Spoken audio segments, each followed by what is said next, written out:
Hi అందరికీ welcome back to my channel. ఈ తరం కోడలు ఆలస్యం చేయకుండా కథలోకి వెళ్ళిపోదామా. కథ పేరు అయ్యయ్యో. ఒక ఊరిలో కాసయ్య అనే వ్యాపారి ఉండేవాడు. అతడు మహాబిసినారి.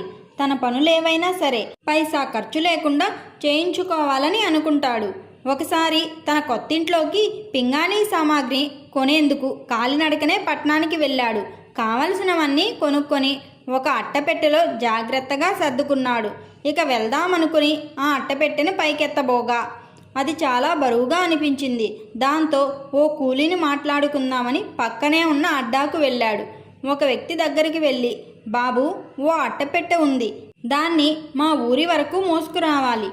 డబ్బులివ్వను, కానీ నీకెప్పటికీ ఉపయోగపడే 2 సలహాలు ఇస్తా అన్నాడు. వ్యాపారిని ఎగాదిగా చూసి పోవయ్యా అన్నాడతను. మరో వ్యక్తి దగ్గరికి వెళ్ళి అడిగితే, అవసరాన్ని తీర్చే డబ్బు కాకుండా పనికిరాని సలహాలతో ఏం చేసుకోవాలి అన్నాడు. ఇక లాభం లేదనుకొని తిరిగి వెళ్తుండగా ఇదేదో చూద్దామని ఒక యువకుడు పనికి సరేనన్నాడు. ఇద్దరూ కలిసి ఊరి బాట పట్టారు.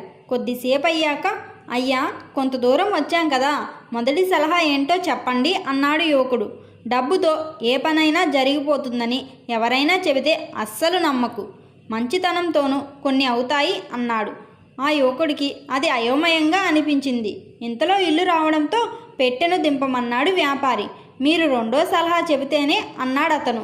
చేసేది లేక, ఈ లోకంలో నీకంటే తెలివి తక్కువ వారు ఉన్నారని ఎవరైనా చెబితే అస్సలు నమ్మకు అంటూ పెట్టెను దింపమన్నాడు.